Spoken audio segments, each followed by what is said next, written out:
La hazaña de Marruecos en Qatar 2022 rompió todas las barreras del fútbol africano y árabe, pero no se conforman solo con los recuerdos. Los Leones del Atlas viajan a su séptima Copa Mundial con una misión tremenda: demostrar que aquella cuarta plaza histórica no fue solo un milagro de una sola noche, de esas que pasan en el mundo fútbol. Sin embargo, el camino a Norteamérica ha dado un vuelco absoluto que ha sacudido el panorama internacional. A menos de 100 días para su debut en el Mundial, la federación apartó a Regragui para entregarle los mandos a Mohamed Ouabi, el estratega belga que acaba de coronar a Marruecos como campeona del mundo sub-20, nada más y nada menos que ante Argentina. Con una lista de 26 nombres, algunos de ellos ya estuvieron en Qatar, mezcla a esos héroes de Doha con el talento emergente de algunas figuras como Bougadi o el propio Brahim Díaz. Los norteafricanos quieren desafiar al planeta. Bienvenidos al Diario AS. Esto es ¿Por qué Marruecos va a ganar el Mundial?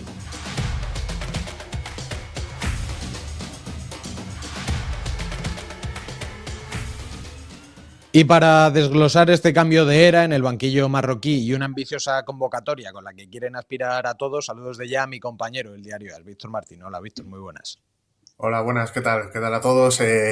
Ya preparados para este debut de Marruecos que creo que a muchos les va a llamar mucha atención, sobre todo por lo que vimos en la anterior edición. Y vaya debut además contra Brasil, aunque ahora llegaremos a eso, vamos a ir por partes. Lo primero que hay que decir de la selección de Marruecos es que fue protagonista de una de las grandes noticias del año, ese cambio que hubo en el banquillo después de la hazaña que consiguió Regragui. Bueno, pues que Mohamed Ouabi se pusiera a los mandos sorprendió, aunque es verdad que tiene una reputación intachable por lo que hizo primero en el Anderlecht este belga y después conquistando el Mundial sub-20. Pero, ¿cómo se ha digerido todo esto, Víctor? Este cambio en el banquillo en Marruecos, ¿qué tal ha calado? Si se entiende, si no se entiende, si se acepta, si no termina de convencer, sobre todo por lo que supuso Regragui en Qatar 2022. Pues yo, o sea, de forma increíble lo han encajado bastante bien. Primero porque ya la relación con Regragui llevaba tiempo siendo convulsa, ya se llevaban varios meses anunciando esa ruptura de la federación y el entrenador, y sobre todo por una cosa muy curiosa, que parece más superstición que algo real, que es que Regragui en el anterior mundial llegó un poco de la misma forma que ha llegado Wabi, que fue de una forma rara, convulsa, a pocos meses del mundial y entrando, digamos, en una dinámica que parecía como joder, ¿qué hacemos ahora, justo antes del Mundial, rompiendo todo el trabajo de estos años? Entonces, es algo muy similar a eso y les fue muy bien. Entonces, creo que esa sensación entre el aficionado marroquí es como que, bueno, esto ya lo hemos vivido y no nos ha salido mal. Ouabi ha demostrado, ya lo comentaba, en categorías inferiores que le gusta bastante el juego asociativo, dinámico. En este sentido sí que se diferencia bastante de la Marruecos de Regragui, que sí que cimentó su éxito en Qatar, bueno, con un bloque bajo más sólido, un orden defensivo casi militar, aprovechando bien los contragolpes. Lo vimos precisamente contra nuestra selección, contra la selección española. ¿Crees que Ouabi va a arriesgar en este sentido, modificando una estructura, una base que ya estuvo a punto de alcanzar el éxito en Qatar, o que sí que va a proponer un fútbol más asociativo? O sea, yo creo que partiendo desde el orden, desde luego que va a llevar el equipo más adelante. Al final, el equipo ha mutado muy poco, pero las piezas que han mutado son casi todas de la columna vertebral y te invitan a pensar en que puedes ir más arriba, en que puedes hacer un fútbol más propositivo y en tener tú un poquito más el control del fútbol. Es cierto que en estos torneos cortos el hecho de no perder se prima antes que ganar, porque son a un partido, todo se puede acabar decidiendo los penaltis. Ya lo vimos con España, que al final vas haciendo el partido largo y se van igualando un poco las cosas. Sin embargo, si hablamos pues eso de los centrales, por ejemplo, el hecho de que aparezca Issa Diop te permite jugar con la línea un poquito más adelantada, es un central que corrige mejor. El Ainaoui es un jugador para generar mucho más fútbol contra equipos, digamos, replegados, que por ejemplo lo que eran Rabat o Amalá en su momento. Entonces creo que todas esas cosas que han aparecido alrededor de Marruecos mutan a que el equipo sea más propositivo y más ofensivo. Y desde luego, por antonomasia, Brahim Díaz es el gran, digamos, exponente de que este fútbol ha mutado a algo mucho más vistoso, digamos. Uh-huh. Mira, precisamente, vamos a hablar de algunos nombres propios. Ya has citado a Brahim, y es que Ouabi ha decidido mantener el cordón umbilical con la historia, llevando hasta 9 jugadores que fueron clave en En Qatar hay algunas decisiones pesadas importantes, como llevarse a la joya de 18 años del Lille, a Bouhaddi, pero sobre todo la baja de Boufal ha generado debate, sobre todo porque sí que había regresado después de 2 años a esos amistosos de mayo y demás, pero es que en esa zona de tres cuartos ahora, como tú has mencionado, emerge el nombre propio de Brahim Díaz. Esta decisión es reflejo de que el ecosistema ofensivo gira 100% en torno a Brahim Díaz y además de Ashraf, por lo que supone que además viene de ganar la Champions y que seguramente sea el jugador insignia, la emblema de este equipo, ¿es Brahim Díaz el otro pilar fundamental en esta selección? Sí, desde luego. O sea, yo creo que además durante toda la Copa de África, pese al penalti de la final que emborronó un poco su actuación, o sea, la Copa de África de Brahim Díaz es espectacular.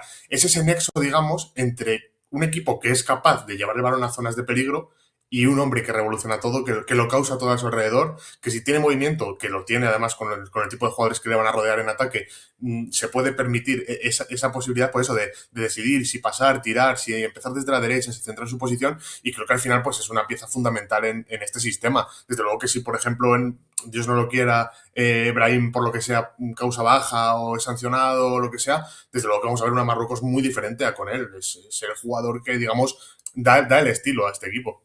Uh-huh. Le he mencionado ya, pero quiero insistir un poco más en Bouhaddi, esa joya de 18 años del Lille, que es, bueno, el propio seleccionador se ha deshecho en elogios hacia él, ha destacado mucho su inteligencia, su velocidad de aprendizaje. Es verdad que en un centro del campo en el que los jefes siguen siendo Amrabat y Ounani, me cuesta imaginar cómo puede encajar el perfil de Bouhaddi o el propio El Canous, que también emerge como otra figura atractiva, sobre todo a la hora de desactivar defensas rivales, en este juego más propositivo que sí que puede implementar el nuevo seleccionador. Mira, yo la sensación que tengo, mira, hablando de lo de Kufal, al final me estoy haciendo idea o retrotrayéndome a Scaloni, que no tiene nada que ver con él, pero lo explicó muy bien, que es que en el fútbol de ahora no puedes apostar a tener tanto jugador simplemente ofensivo. Kufal era ese jugador, digamos, esa natural en el Atlético de Madrid, ese jugador que dentro del orden era el que generaba un poquito el caos en su espacio y generaba que Marruecos pues también carburase un poco. Y este Marruecos ya no lo necesita y creo que por eso se ha prescindido de él. Al final esa línea está muy copada por muy buenos jugadores y eso lo demuestra. Yéndonos un pasito para atrás, a Boadil le ha probado en uno de estos amistosos, de estos últimos, en el primero, que no me acuerdo contra quién fue ahora, el segundo fue contra Noruega, el primero, y fíjate que dice yo, bueno, jugaron Boadi y el Einawi en el medio, porque era un equipo relativamente inferior a Marruecos, podían ir hacia arriba, podían intentar, digamos, provocar, era Madagascar el rival, podían provocar, digamos, un juego muy cerca del área rival y con dos pivotes simplemente le funcionaba. A mí no me llegó a gustar de todo Boadi acompañando el Einawi porque creo que estuvo nervioso y creo que no se, digamos, no ha tenido ese proceso de encaje dentro del equipo, pero desde luego qué calidad tiene. Y desde luego que además Ouabi es un entrenador que si por algo se destaca es por potenciar a jugadores en torneos cortos y por saber tratar al talento joven, que Marruecos de eso va sobrado. Entonces creo que sí que puede acabar llegando a entrar y siendo muy importante, pero a día de hoy creo que no es ni beneficioso para él ni para Marruecos el generar ese peso sobre un jugador de 18 años que prácticamente hace semanas ha decidido que va a jugar con Marruecos. Interesante. Vamos a hablar de la hoja de ruta de Marruecos en esta Copa del Mundo. La fase de grupos, evidentemente, lo más inmediato. La selección de Marruecos que ha quedado encuadrada en el grupo C, vaya grupito, el grupo de emociones fuertes. Y el estreno precisamente va a ser un choque de titanes este próximo sábado contra Brasil. Después jugarán en Boston contra Escocia y cerrarán esta fase de grupos contra Haití en Atlanta. Bueno, evidentemente hay que hablar de ese choque contra Brasil, ese debut eléctrico, porque va a ser un escenario mayúsculo. En Nesiri llega con el olfato afilado por las bandas, Abde, que veremos a ver cómo se encuentra, si finalmente va a poder estar en el Mundial o no. Raimi tiene muchísimo desborde. Bueno, Marruecos, con esto que hemos hablado del cambio de entrenador, el cambio de era, el cambio en cuanto a la intencionalidad de juego, ¿cómo debe plantear este partido contra Brasil? ¿Un partido de ida y vuelta con la canariña o replegarse para aprovechar los contragolpes? Es un poco la gran prueba del nivel real de Marruecos en este Mundial. Claro, yo lo que pienso un poco es que si yo fuese marroquí y estuviese pensando digamos, en el sorteo que nos ha tocado, que hablamos que vamos un poco de más a menos, que nos vamos contra la fuerte en la primera jornada y luego vamos, digamos, cayendo. tienes algo bueno que es que sabes lo que vas a necesitar contra Haití y Haití te lo puede dar porque va a ser un rival al que aparentemente deberías golear. Pero sin embargo, es verdad que esa primera toma de contacto contra Brasil puede ser o puerta grande de enfermería. Al final es un equipo también que es un poco incógnita, porque no sabemos muy bien lo que va a proponer tampoco Ancelotti.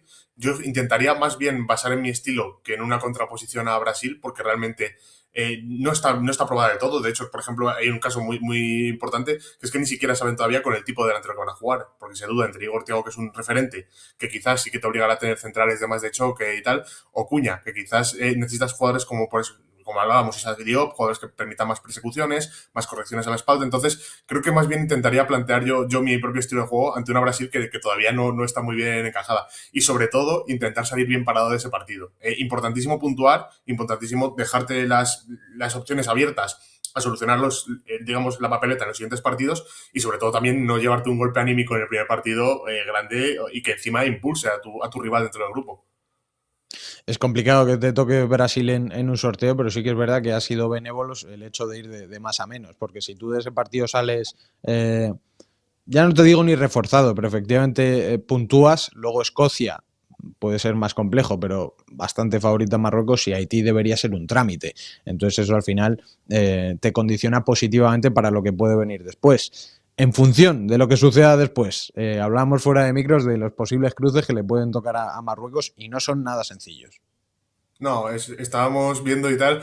Digamos, parece que al ser un mundial con tantas selecciones, que iba a haber cruces relativamente benevolentes, pero no creo que vaya a ser el caso de Marruecos y de Brasil si ocupan primera y segunda plaza como se presupone.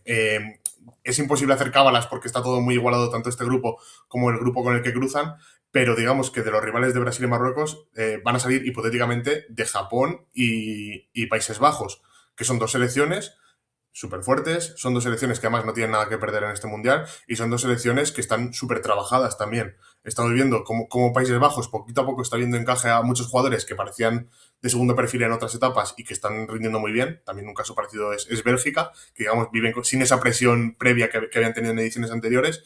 Y luego Japón, que creo que es una de esas selecciones a las que no vislumbramos tanto porque no la tenemos cerca, no la tenemos en las Eurocopas, el crecimiento está siendo demasiado, digamos, paulatino como para que esa irrupción nos llame la atención, pero que cada día es una selección más complicada de afrontar, de confrontar también, y Alemania y España pueden dar buena cuenta de ello en la anterior edición. Total.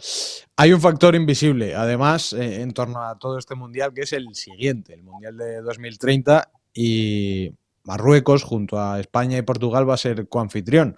Es decir, este puede ser, este mundial, el puente definitivo para consolidar la marca de los Atlas Lions en la élite. ¿Tú crees que esa presión o si los jugadores llegan a sentir esa presión como un factor añadido a lo que puede ser su rendimiento en el mundial o que ni siquiera lo piensan? Yo, como futbolista, desde luego, sí que se me pasaría por la cabeza que tengo que dar una buena imagen de mi selección antes de ponerme a organizar un mundial como el de 2030.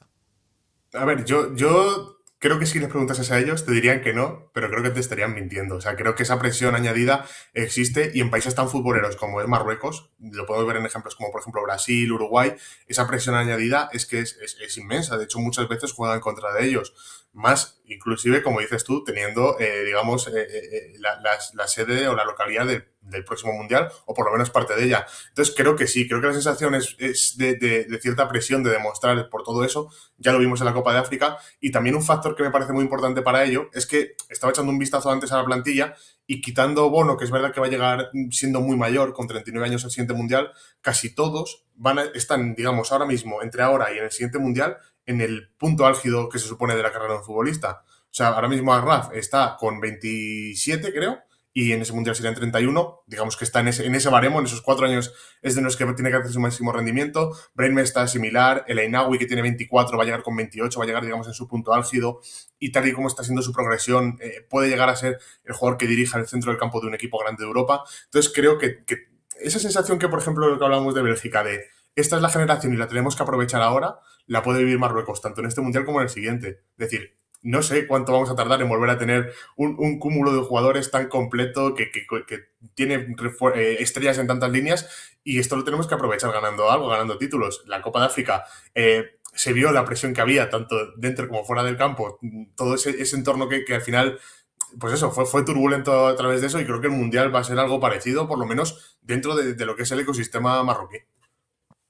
Para cerrar, Víctor, casi a modo de alegato, un titular cortito en 30 segundos que argumente por qué esta selección de Marruecos va a ganar el Mundial. Vamos a decir, después de los grupos todo se iguala. Al final ahí realmente es un equipo fuerte, es un equipo al que le hacen muy pocas ocasiones, es un equipo muy, muy ordenado, que no comete errores, y en 90 minutos, con esa, digamos, con esa virtud, puedes pillar a cualquiera. Y creo que es en lo que se tiene que apoyar. A nosotros, o sea, quizás no ganemos tantos partidos como se nos presupone, pero a nosotros no nos van a ganar casi ninguno o ninguno. Víctor, un abrazo, muchísimas gracias por este análisis. A ti, Hugo, hasta luego. Pues todo listo para ese gran debut frente a Brasil, un montón de incógnitas, aunque se va allanando el camino. Será Brahim Díaz la estrella de este equipo, ha acertado la Federación Marroquí cambiando el entrenador a tan solo unos meses. En fin, dejar vuestros comentarios aquí debajo, darle a like si no estáis suscritos y sobre todo seguirnos, porque vamos a contar el Mundial del primer partido al último aquí en el Diario AS.